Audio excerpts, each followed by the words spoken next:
नमोस्तु महाश्री, नमोस्तु महाश्री, नमोस्तु महाश्री। प्रथम प्रश्न के लिए आमंत्रित कर रहा हूं श्रीमान विकास जी, श्वेता जी, जयराम से हमारे बीच में ट्रस्टी गुणायतन हैं। नमस्ते गुरुदेव। महाराज जी, अपने हृदय में विराजित गुरुदेव से साक्षात मिलकर यदि उनसे अपने बेहतर जीवन के लिए सर्वोत्कृष्ट ज्ञान और मार्गदर्शन चाहिए हो तो उस व्यक्ति को क्या करना चाहिए? देखिए, गुरु के सानिध्य में पाकर यदि सर्वोत्कृष्ट ज्ञान और मार्गदर्शन चाहिए तो सबसे पहले अपनी मानसिकता को ठीक करना चाहिए। गुरु के चरणों में दर्शनार्थी बनकर मत जाओ, शरणार्थी बनकर जाओ। ये सोचकर कि मैंने इनकी शरण स्वीकार कर ली है, अब इनके सहारे ही मेरा उद्धार है, समझ गए? और उनके उपदेश को ही आदेश मानकर उसके अनुपालन के लिए दिल संकल्पित हो जाओ।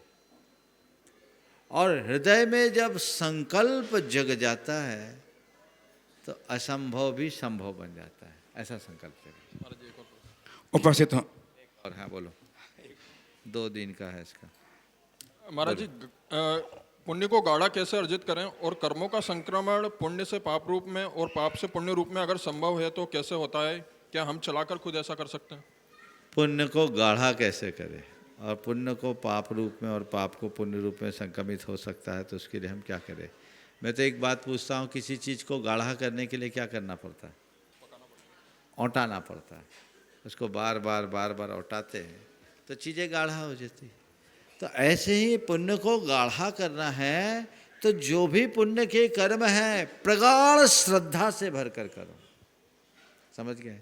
जब श्रद्धा से आपूरित होकर हम कोई पुण्य कर्म करेंगे तो हमारा पुण्य अपने आप प्रगाढ़ होगा। जहाँ तक संक्रमण का है तो हमारे यहाँ शास्त्र कहते हैं अशुभ कर्म का उदय चल रहा हो और मन में हमने विशुद्धि जगा ली तो अशुभ या तो मंद हो जाएगा या शुभ में परिवर्तित हो जाएगा। और शुभ कर्म का उदय चल रहा हो और मन में कलेश प्रकट कर लिया तो हमारा शुभ अशुभ भी हो सकता है अथवा मंद हो सकता है। इसलिए हृदय में विशुद्धि जगाओ, धर्म भाव में लगे रहो, सब अच्छा हो। उपस्थित डॉक्टर प्रदम जी जैन, वास्तुविद दिल्ली, ट्रस्टी गुणायतन। तैयार हैं श्रीमान प्रेमेन जी जैन, कर्मठ साहित्य सामाजिक कार्यकर्ता, भिलाई, छत्तीसगढ़। नमोस्तु महाराज श्री। महाराज श्री, काफ़ी वर्षों से मेरे मन में एक शंका है कि पिछले 40-45 सालों से जब से मैंने वो संभाला है सही से, तो देखने में आया कि अपने जो व्यक्ति ने जिसने जैन कुल में जन्म नहीं लिया उससे हमारे दिगंबर मुनि आहार नीले ग्रहण करते या अभिषेक भी उनके लिए वर्जित बताया है। लेकिन दूसरी ओर जब मैं देखता हूँ भगवान महावीर के समय में भी इंद्रभूति गौतम जो कि जन्म से जैन ना होते हुए भी वो भगवान के समोसरण पहुँचे, उनके गंधर्व बने और केवल ज्ञान प्राप्त कर मोक्ष प्राप्त हुआ। और इस काल में भी कई मैंने मुनि भी ऐसे देखे जो जैन कुल में जन्म ना लेने के बावजूद मुनि चर्या का पालन कर रहे हैं, मुनि दीक्षा ग्रहण की है।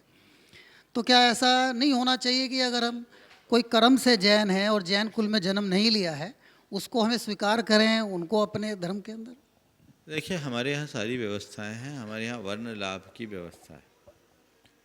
अगर कोई जन्मना जैन नहीं है पर आचार विचार व्यवहार से जैन बनता है, जैन धर्म में दीक्षा लेता है तो उसकी व्यवस्था है और उसके लिए आगमानुरूप विधान भी है।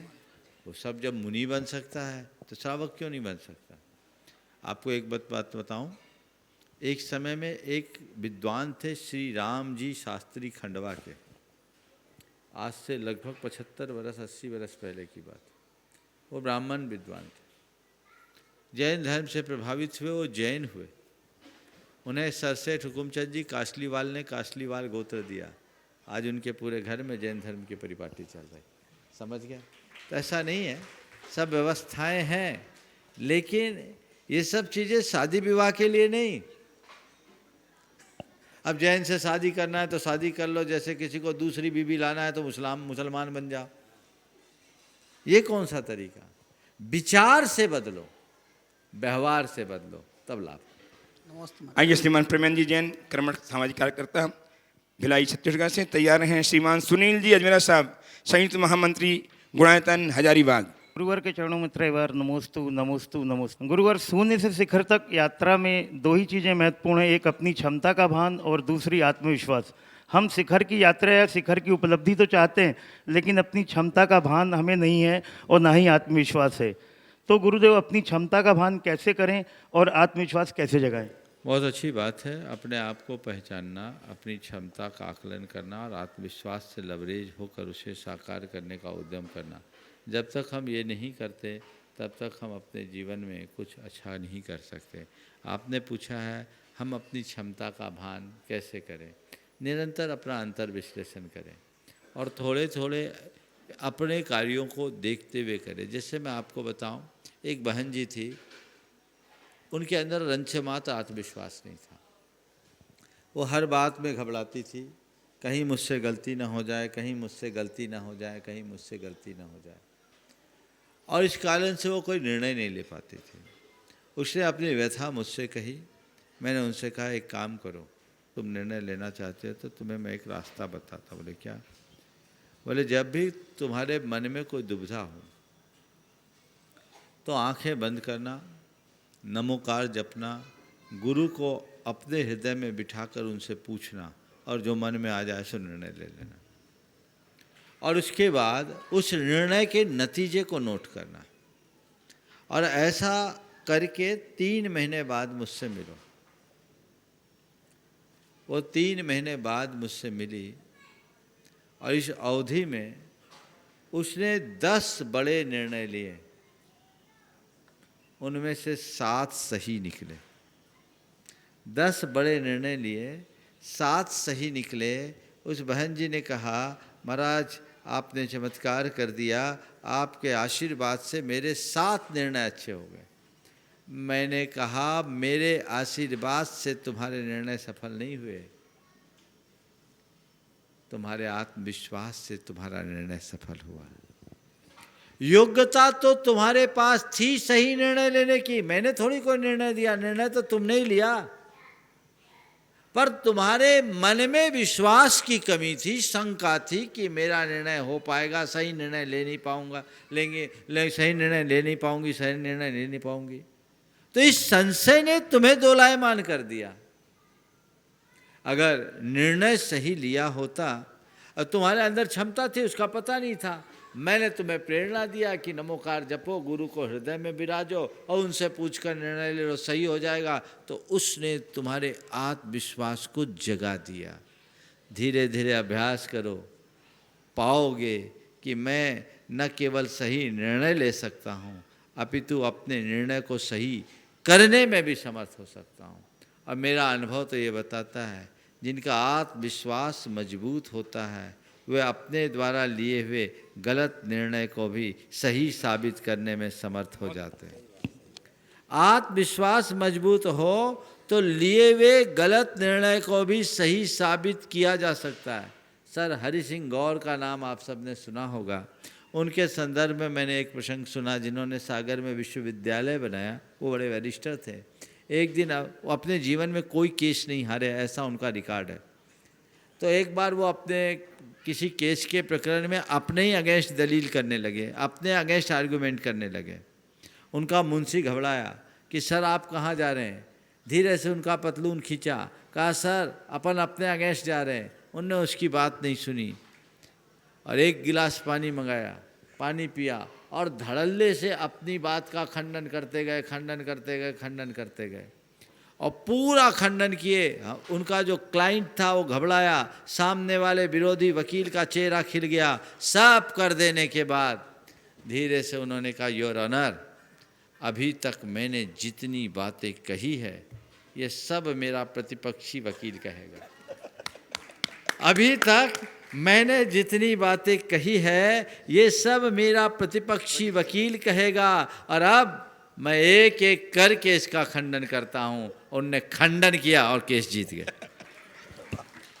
तो ये आत्मविश्वास का चमत्कार। तो घबराओ मत, गलती करो मत और कदाचित गलती हो जाए तो उस अपने गलत निर्णय को भी सही साबित करने की सामर्थ्य विकसित करें। उपस्थित हों श्रीमान सुनील जी अजमेर साहब, संयुक्त महामती गुणायतन हजारीबाग से। तैयार हैं श्रीमती सारिका जी सेठी गया। सारिका जी सेठी आ जाएं। द्वय मुनि राजों के चरणों में दिगंबर जैन पंचायत हजारीबाग का नमोस्तु नमोस्तु नमोस्तु। महाराज श्री, मैं 2 दिन से यहाँ देख रहा हूँ मंदिर जी में रोजाना गंधर्व वलय विधान का पूजा की जा रही है। पहले लोग शांति विधान, भक्तामर विधान, कल्याण मंदिर विधान वगैरह ज़्यादा करते थे, ये पहली बार देखा मैंने। तो इसकी क्या विशेषता और इससे श्रावकों को क्या लाभ होगा, विस्तार से बताएं। देखिए, पूजन विधान की जहाँ तक बात है, हर पूजन हर विधान का अपना महात्मा है, लेकिन गणधर वलय विधान एक विशेष विधान है। गणधर वलय की अपार महिमा है। इसमें जिन मंत्रों का आराधन है वो सीधे द्वादशांग से निश्चित है। हमारे यहाँ नमोकार महामंत्र तो अनादि निधन है, लेकिन गणधर वलय में गणधर वलय के 48 रिद्धि मंत्रों का हम आराधन करते हैं। 48 मंत्रों का। नमो जिनानम, नमो ओहि जिनानम, नमो परमोहि जिनानम। ये सब षटखंडागम के महाकर्म प्रकृति, द्वादशांग के दृष्टिवाद अंग के महाकर्म प्रकृति से कृतीय नियोग द्वार से निकले हुए हैं। तो ये मूल भगवान की वाणी में निश्चित मंत्र है और इनका अचिंत्य प्रभाव है। इसको नकारा नहीं जा सकता। ये अचिंत्य प्रभाव है।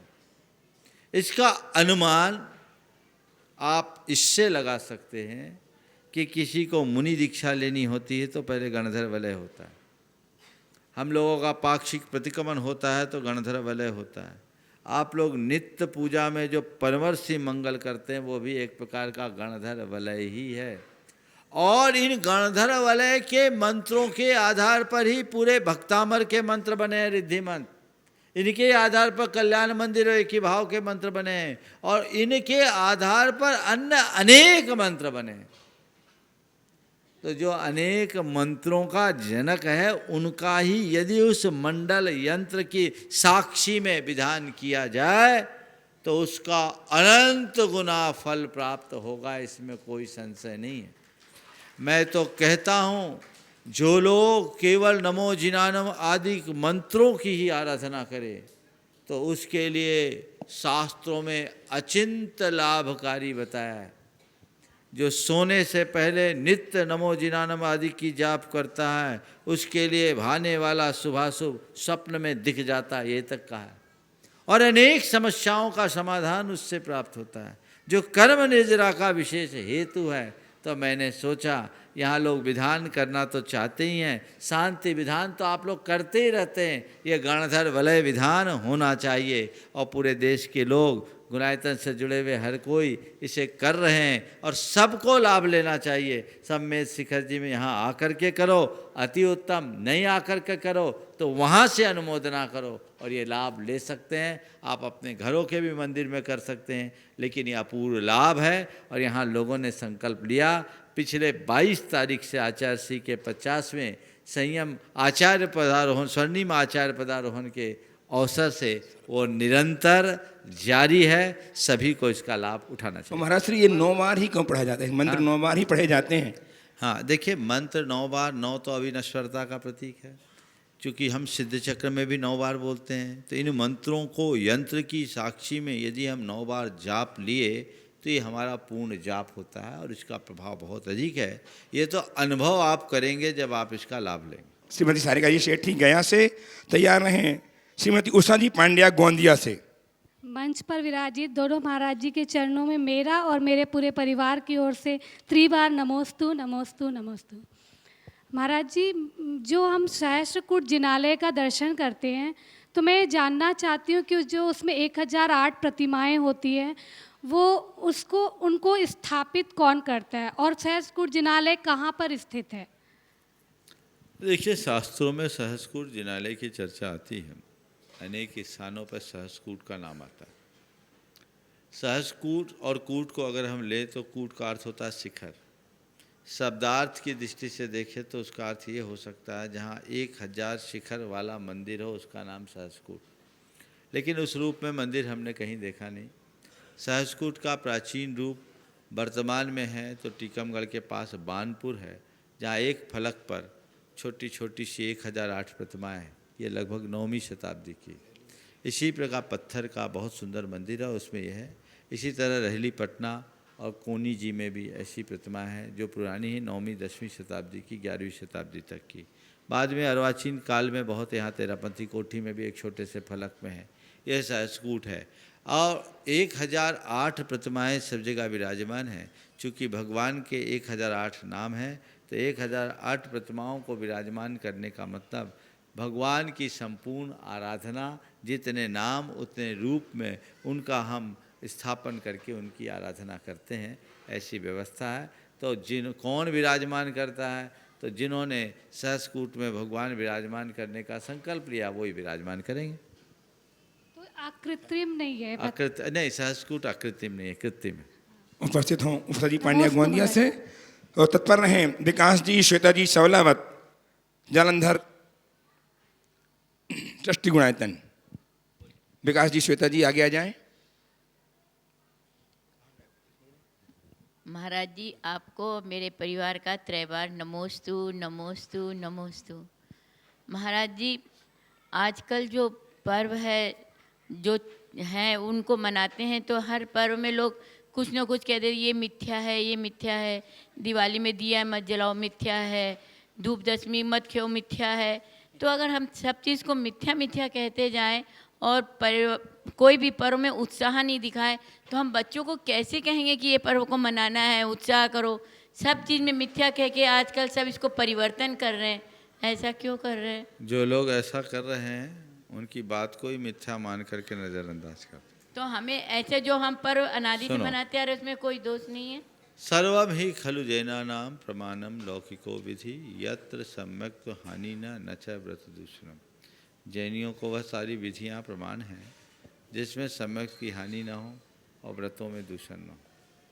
हमें यह बस देखना है कि हमारी किसी क्रिया में हिंसा न हो और वीतरागता का खंडन न हो।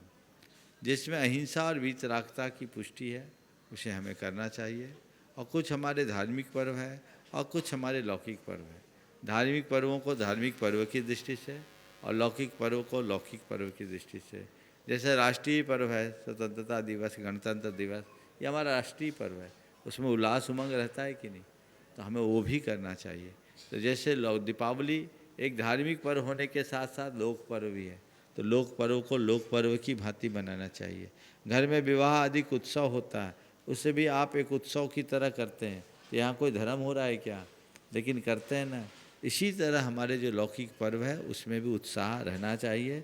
इन सब बातों में इस तरह की खींचातानी कतई उचित नहीं। आइए श्रीमान विकास जी, श्वेता जी सवलावत, जालंधर ट्रस्टी गुणायतन और तैयार रहें श्रीमती डॉक्टर सौरभ जैन, सफरा भिटौनी, जबलपुर। तो परिवार त्रैबार नमोस्तु गुरुवर। गुरुवर, मेरा प्रश्न है कि आज की परिस्थिति देखते हुए हम अपने बच्चों पे कैसे धर्म की प्रभावना डालें और साथ ही साथ कैसे धर्म भी फैलाएं, क्योंकि कहते हैं संस्कार से ज़्यादा उनकी जो संगत होती है वो हावी हो जाती है। तो देखते हुए भी घर पे कि संस्कार है, सब कुछ है, फिर भी उनको वो ज़्यादा अट्रैक्ट करता है जिस माहौल में वो, जिस संगति में वो रहते हैं। मैं भोपाल में था, 1995 की बात है। वहाँ राष्ट्रीय स्वयंसेवक संघ का एक पथ संचलन का कार्यक्रम था। वहाँ राष्ट्रीय स्वयंसेवक संघ से जुड़ा एक युवक आया।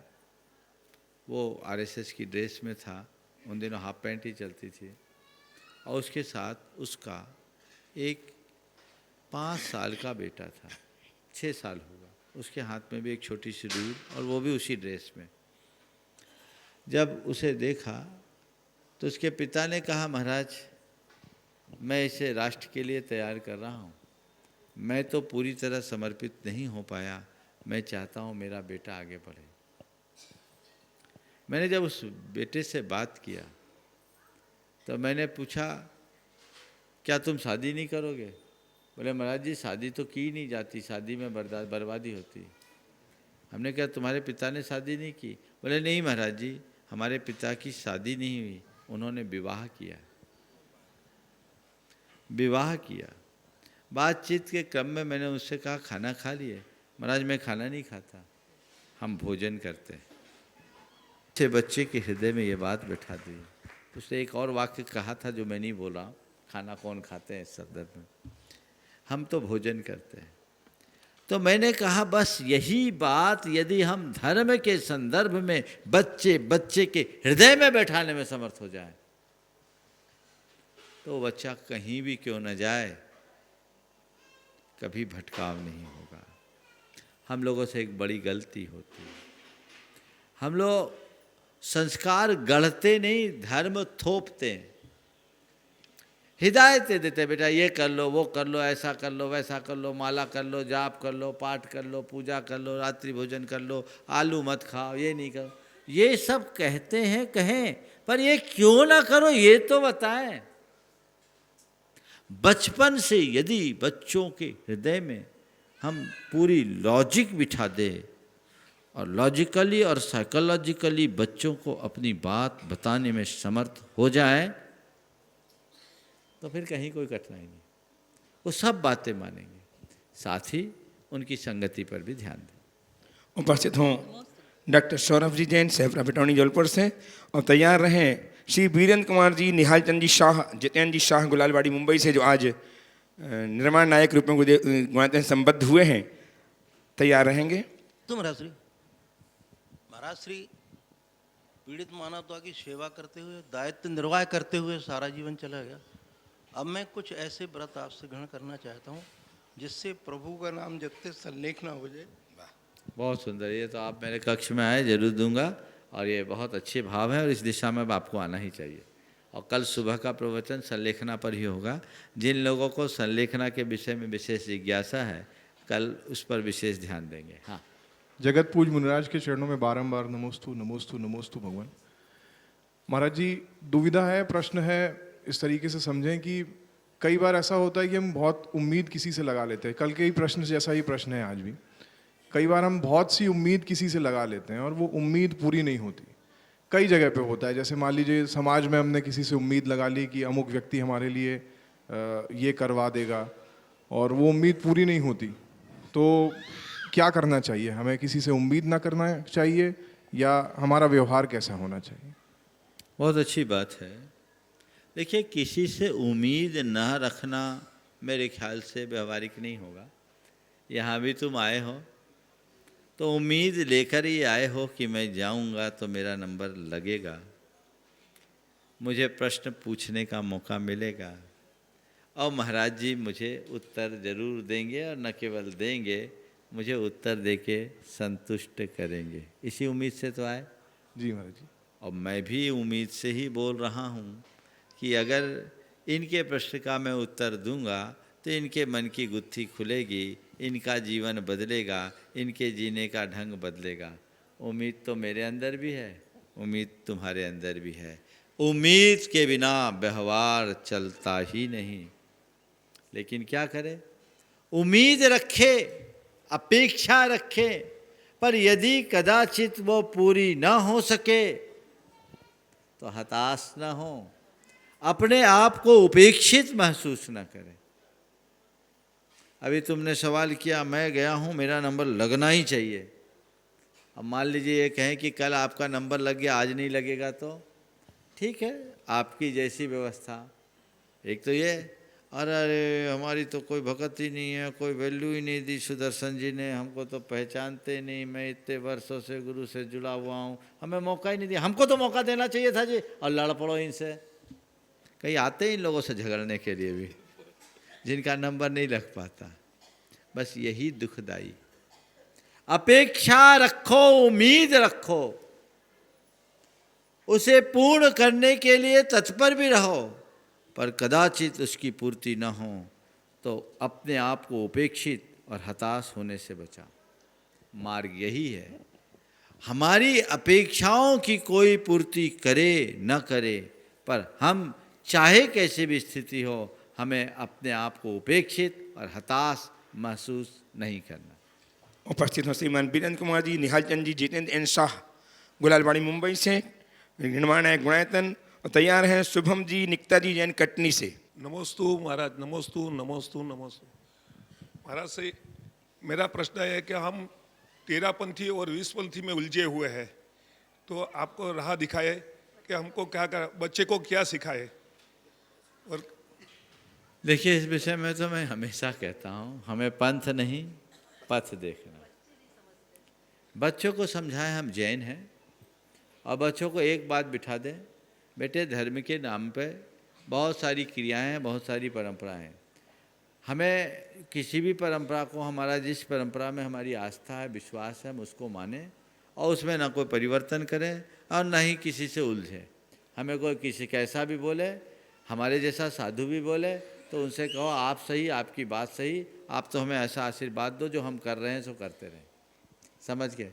इतनी सी सोच अगर बच्चे बना के रखे तो ठीक हो जाएगा। बस उनके अंदर एक समझ होनी चाहिए कि मेरे किसी धर्म की क्रिया में हिंसा की पुष्टि ना हो और वीतरागता का खंडन ना हो। नमस्ते। आइए श्रीमान शुभम जी, निकिता जैन कटनी से, तैयार हैं सुरभि सतीश जैन कटनी मध्य प्रदेश से ही। दोयल मुनि राजों के चरणों में मेरा और मेरे परिवार की ओर से बारंबार नमोस्तु नमोस्तु नमोस्तु गुरुदेव।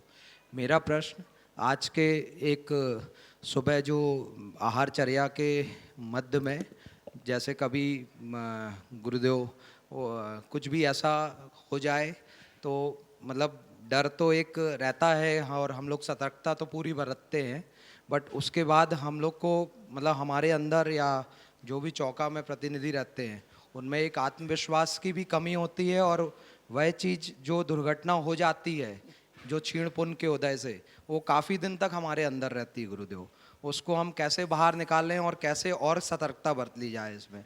देखिए, ये चीज़ें तो लगी हुई है। साधु को अंतराय नहीं आएगा तो किसको आएगा, है ना? अपनी तरफ से जितना बने सावधानी रखें, ये निमित्त है।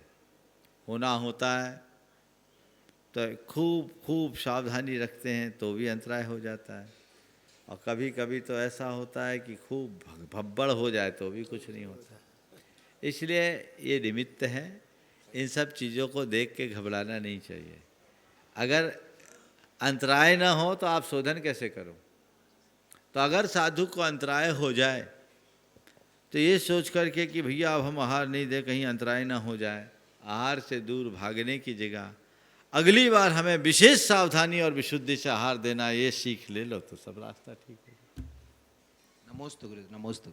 उपस्थित हैं सुरभि सतीश जी जैन कटनी मध्य प्रदेश से, अनंत मुनि भक्त। तैयार रहें श्रीमती संध्या प्रेमचंद जी जैन उपकार ट्रस्टी गुणायतन सागर। दोनों मुनि राजों जी के चरणों में त्रिबार नमोस्तु नमोस्तु नमोस्तु। मुनिषी जी, हमारे जीवन में हमारी भावनाओं का बहुत असर व प्रभाव पड़ता है। कई बार किसी इंसान की भावनाओं से खेलता है या हर बार किसी न किसी इंसान का दिल दुखाता है, तो क्या उस इंसान की आत्मा उसे धिक्कारती नहीं है, या उसकी आत्मा उसको अपनी मतलब गलतियों का एहसास होता है कि नहीं? देखिए, कोई भी कार्य जब मनुष्य गलत कार्य करता है तो उसका अंतर्मन उसे जरूर कचोटता है। शुरुआत में ऐसा होता है, अगर उसे वो नज़रअंदाज कर देता है तो फिर दूसरी बार उसके मन की कचोट कम होती, फिर उसे भी नज़रअंदाज कर दे तो तीसरी बार और कम, और बार बार ऐसे दोहराते रहे तो होता ही नहीं। इसी तरह जो व्यक्ति संवेदनशील होता है वो कभी किसी की भावनाओं से खिलवाड़ करता ही नहीं, और यदि कदाचित हो जाए तो तत्काल अपनी गलतियों का एहसास करता है, और न केवल एहसास करता है, सामने वाले से क्षमा भी मांगता है, क्षमा भी करता है, और ऐसा करना ही चाहिए। लेकिन जो लोग संवेदन शून्य हो जाते हैं उन्हें किसी की भावनाओं से कोई फर्क नहीं पड़ता, वो केवल अपना उल्लू सीधा करना चाहते हैं। और मैं कहता हूँ ऐसे लोग केवल आकृति से इंसान हैं, प्रकृति से नहीं। आइए श्रीमती संध्या जी प्रेमचंद जी जैन उपकार एजेंसी ट्रस्टी गुणायतन सागर। और तैयार रहें श्रवण ज्ञान भारती से शिक्षा प्राप्त अग्रज जैन फिरोजाबाद। नमोस्तु गुरुदेव, नमोस्तु नमोस्तु। द्वय मुनिराजों को नमोस्तु। मेरा मेरे परिवार की ओर से, सभी की ओर से नमोस्तु। गुरुदेव, जिंदा जिंदा व्यक्ति मनुष्य को गिराने में और मरे हुए व्यक्ति को उठाने में मनुष्य एकता क्यों दिखाता है, ऐसा क्यों? ये तो संसार, जिंदे को गिराने में और मुर्दे को उठाने में मनुष्य प्रायः एकता दिखाता है, ऐसा क्यों? देखिए, इसके पीछे का एक लॉजिक बताता हूँ। जिंदे को गिराने में ताकत तो केवल लोग इसलिए लगाते हैं क्योंकि ये खड़ा रहेगा तो हम आगे नहीं बढ़ पाएंगे, और मुर्दे को उठाने में व्यक्ति तत्परता इसलिए है कि ये पड़ा रहेगा तो हम खड़े नहीं रह पाएंगे, इसलिए इसको आगे बढ़ाओ। वो खड़ा रहेगा तो हम आगे नहीं बढ़ पाएंगे, और ये पड़ा रहेगा तो हम खड़े नहीं हो पाएंगे। डर के मारे मुर्दे को ठिकाने लगाते हैं और द्वेष के मारे जिंदे को लोग नीचे गिराते हैं। नमोस्तु गुरुदेव, नमोस्तु। आइए मथा त्रासी समय भारतीय शिक्षा प्राप्त श्रीमान अग्रजी जैन फिरोजाबाद से तैयार रहें। नागपुर से कल्पना जी जैन अनुज परिवार बंडा, आ जाइए, नज़दीक आ जाइए कल्पना जी। हाँ बोलिए। नमोस्तु महाराज श्री। महाराज श्री, प्रश्न यह है, कहते हैं संसार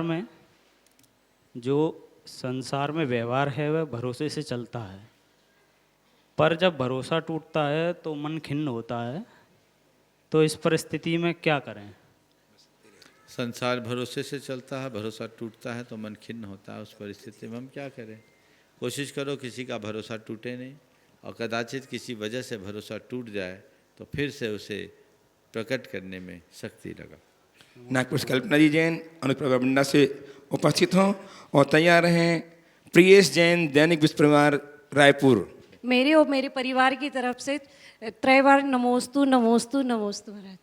महाराज जी, मेरा प्रश्न है कि जब कुंदकुंदाचार्य विदेश क्षेत्र की यात्रा पर गए थे तब उनका मोर पिच्छी गिर गया था, तो उन्होंने गिद्ध पंख धारण किया था, तो उसमें ये इतने मृदु स्वभाव वाले गुण होते हैं?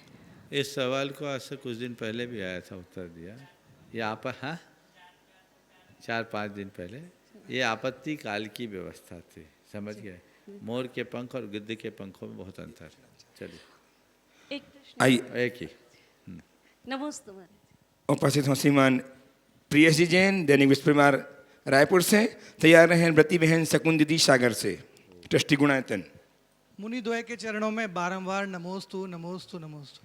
महाराज जी, मेरा प्रश्न ये है कि हम लोग वस्तुओं का महाराज श्री संग्रहण करते हैं, तो वस्तुओं का संग्रहण करते हैं तो हमें पाप लगता है, वस्तुओं का संग्रहण करने में परिग्रह का पाप लगता है, तो उन वस्तुओं का उपयोग करने में ज़्यादा पाप है, मतलब संग्रहण करने के बाद हम जैसे कोई वस्तु का संग्रहण कर लिया है तो उसका उपयोग करने में ज़्यादा पाप है कि उपयोग ना करने में ज़्यादा पाप है? संग्रह करने के बाद उपयोग करने में पाप नहीं है, उपभोग करने में पाप। उपयोग और उपभोग में क्या अंतर?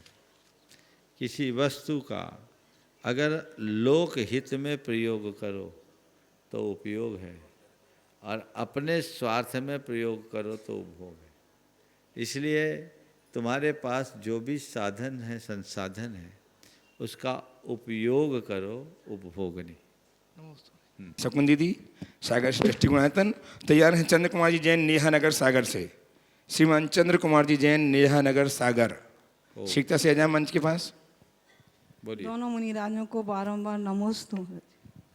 महाराज श्री, कार्य की अधिकता होने से मन अधीर हो जाता है और उसी अधीरता से अपना कार्य भी बिगाड़ लेता है, तो उस अधीरता से हम कैसे बचें? कार्य की अधिकता होने से मन अधीर हो जाता है, अधीरता होने से काम बिगड़ जाता है। अधीरता से हम कैसे बचें? देखिए, अधीरता से बचने का एक छोटा सा सूत्र है। कैसा भी कार्य है, अपना आत्मविश्वास रखें, लगनशील बने और परिणामों की चिंता छोड़ दें। अधीरता मन में कभी नहीं आएगी। नमस्ते महाराज। चंद्र कुमार जी जैन नेहा नगर सागर उपस्थित हों। तैयार हैं। प्रदीप जैन देवलगांव राजा से। प्रदीप जैन देवलगांव राजा से तैयार हैं। नमोस्तु नमोस्तु महाराज जी, मैं चंद्र कुमार जैन नेहा नगर सागर से आपके चरणों में त्रैवार नमोस्तु। आज के प्रातःकालीन प्रवचन में आपके द्वारा अतिथि के प्रकार और उनकी विशेषताओं के बारे में सारगर्भित प्रवचन दिए कि अतिथि देवो भव, पर आजकल बच्चे पाश्चात्य शिक्षा के कारण किसी भी महत्व को नहीं समझ रहे हैं। इसका सीधा प्रभाव परिवारों में अंतर्जातीय विवाह बढ़ते चलन के रूप में देखा जा सकता है। इसे हम कैसे सुधार सकते हैं और सार्थक किया जा सकता है? अतिथि देवो भव के लक्ष्य। देखिए, इन सब चीज़ों के विषय में इतना ही कहूँगा कि हमें प्रारंभ से इसके लिए तत्परता रखनी होगी। घर परिवार का माहौल ऐसा बनाना होगा और उन्हें न केवल धार्मिक अपितु तथ्यात्मक तरीके से इन बातों से अवगत कराना चाहिए। जब हम उस तरीके से उन्हें अवगत कराने की कोशिश करेंगे तभी उसके सुपरिणाम आएंगे। हाँ। प्रदीप जैन देवरगांव राजा से उपस्थित हों और तैयार रहें रीनल आनंद जैन दूध डेयरी बंडा। नमोस्तु गुरुदेव। द्वय मुनिराज के चरणों में त्रिवार नमोस्तु नमोस्तु। गुरुदेव, मेरा प्रश्न है, भगवान के दर्शन करते समय हम निज दर्शन कैसे करें? भगवान के दर्शन करते समय निज दर्शन कैसे करें? पहले भगवान के तो दर्शन कर लें। जब भगवान के दर्शन करेंगे तभी निज दर्शन कर पाएंगे। हमें तो भगवान के दर्शन नहीं होते तो निज दर्शन कैसे होंगे? मूर्ति के दर्शन करते हैं। पहले सबसे पहला काम, भगवान के सामने जाओ तो अंदर ये विश्वास और भाव जगाओ कि मेरे सामने मैं भगवान है, मैं भगवान के दर्शन कर रहा हूँ, ये प्रभु बैठे हैं। अपने आप सब बातें आ जाएगी, वाणी गदगद हो जाएगी, शरीर पुलकित हो जाएगा, कर मुखलित हो जाएंगे, सिर झुक जाएगा, आंखों में हर्ष के आंसू आने लगेंगे। वो तो हो, अभी भगवानी के दर्शन नहीं तो खुद के दर्शन कैसे हो? नमोस्तु गुरुदेव। नमोस्तु। रीना आनंद उपस्थित नहीं है? नहीं, चलिए उपस्थित हों श्रीमती रजनी जी श्रेष्ठ जी पहाड़िया मुंबई और तैयार रहेंगे आरजव आनंद जैन नेहा नगर सागर। नमोस्तु महाराज जी। नमोस्तु नमोस्तु। महाराज जी, मेरा सवाल आज के युवाओं के ऊपर ही है। महाराज जी, पहले और आज में देखें तो पहले इतनी सुविधाएं नहीं थी। आज जितनी सुविधाएं इन बच्चों को, इन युवाओं को मिल रही है, जैसे कि परिवहन का बोलिए या है ना अपने फ़ोन की सुविधा, कम्युनिकेशन का बोलिए या कोई भी चीज़ का, तो वो सारी सुविधाओं के बावजूद भी, या पहले हम ये भी कह सकते हैं कि पहले हम परिवारों के बाढ़ में रहते थे, हमारे अनगिनत संबंधी होते थे। आज इनके खुद के परिवार हो गए, सिर्फ मियाँ बीवी बच्चे, ज़्यादा से ज़्यादा माँ बाप, ना मौसा मौसी ना चाचा चाची, मतलब 2 या 3 बच्चे, पहले 8-10 बच्चे होते थे। फिर भी महाराज, पहले ये आकुलता व्याकुलता लोगों में नहीं देखी जाती थी और ना ही कभी हमने टेंशन और डिप्रेशन का शब्द पहले वालों से सुना। आज के लोगों को ऐसी क्या बात हो गई, उनमें क्या चीज़ की कमी हो रही है जिससे वे इतने डिप्रेशन अवसाद में फंसते जा रहे हैं, इतनी आकुलता व्याकुलता उनमें हो रही है, और मतलब कि समय का अभाव उनके पास हर वक्त रहता है। ऐसा क्यों महाराज? देखिए, इसकी मूल जड़ को समझने की जरूरत है। हमारा जो समाज है परस्परता, प्रेम, बंधुत्व जैसे उदात्त मूल्यों पर प्रतिष्ठित है। आज वो सब खंडित हो रहा है। तो जब ये चीजें खंडित होंगे तो इसका दुष्प्रभाव तो पड़ना ही है। हमारा देश, हमारी संस्कृति वसुधैव कुटुंबकम की संस्कृति है। अब आज कुटुंब तो खत्म हो गया, परिवार भी बिखर रहा है, तो सोच विकृत हो गई। पहले हमारे संबंध व्यक्तिनिष्ठ हुआ करते थे, अब सब कुछ वस्तुनिष्ठ हो गए। तो जब सब कुछ वस्तुनिष्ठ हो जाता है तो ऐसी दुविधाएं आती हैं। आज भी वे लोग बहुत खुशहाल हैं जो मिलकर रहते हैं। आप याद करें, शायद आपने तो ये अनुभव किया होगा, पहले एक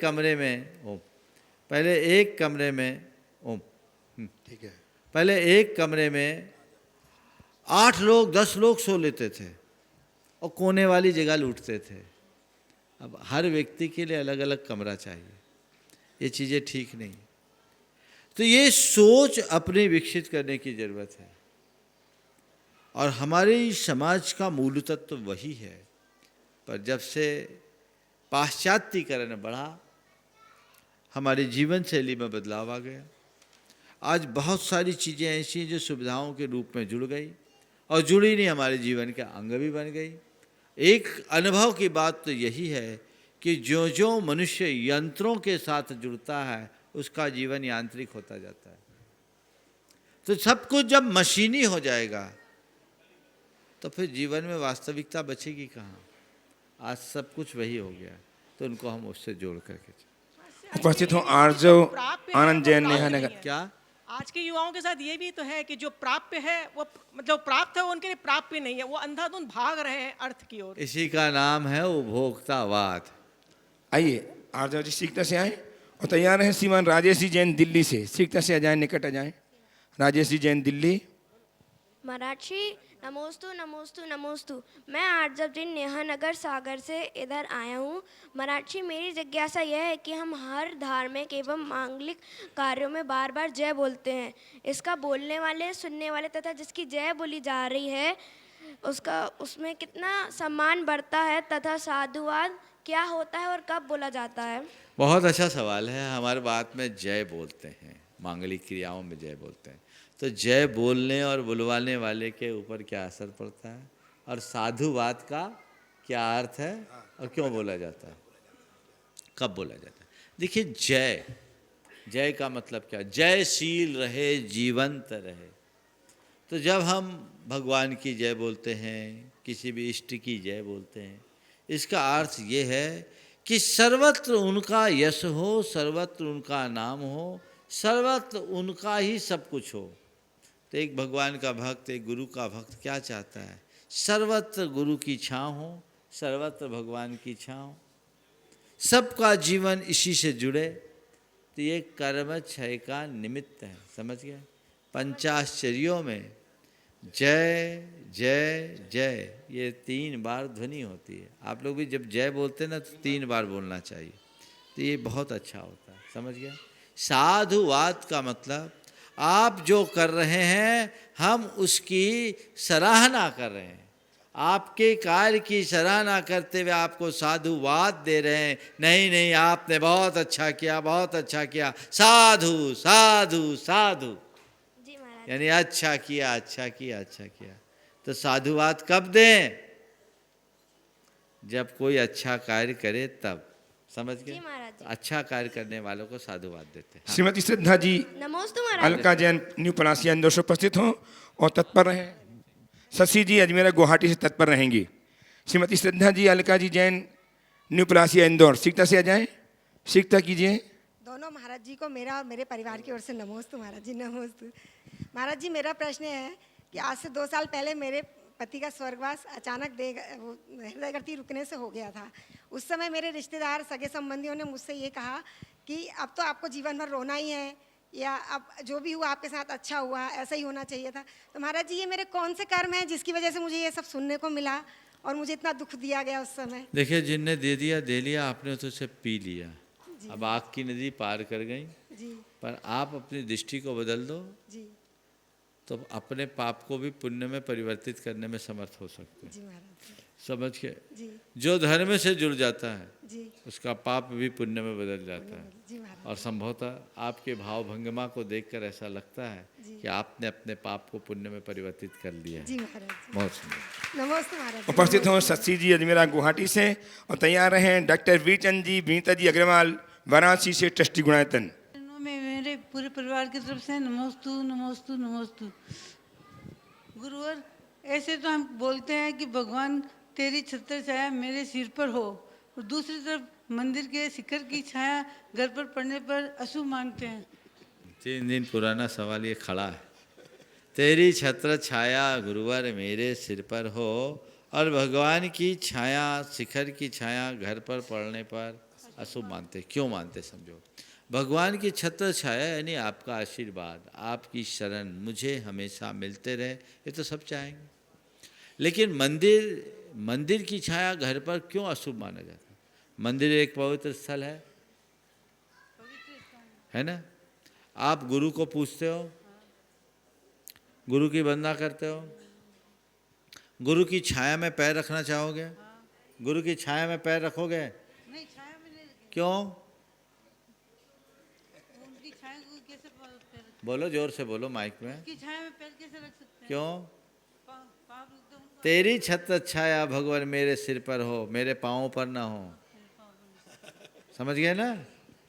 सिर पर तेरी छत्र छाया हो, पैरों पर नहीं।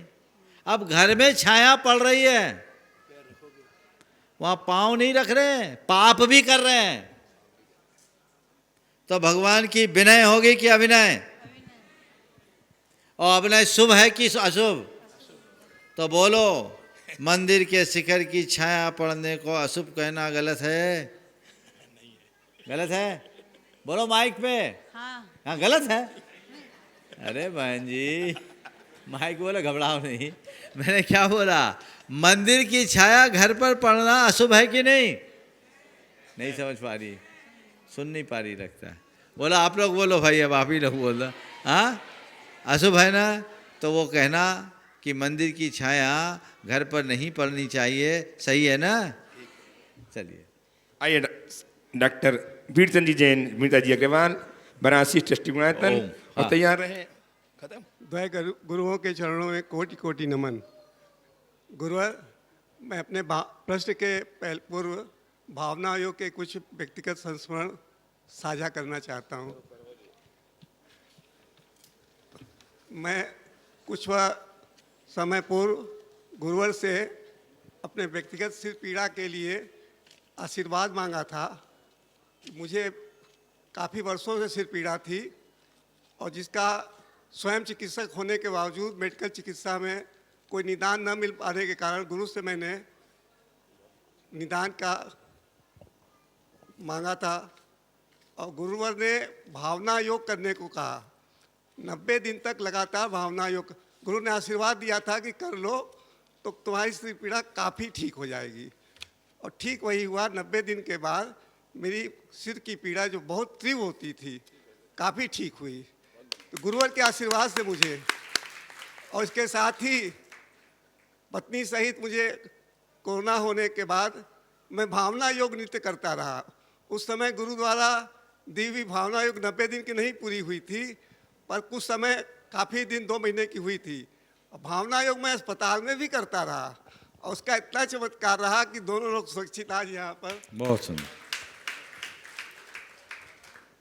बात होती है भावना योग से अक्सर कि तमाम बीमारियां अपना लोग साझा करते हैं कि किसी का ट्यूमर गल गया, किसी का कैंसर ठीक हुआ।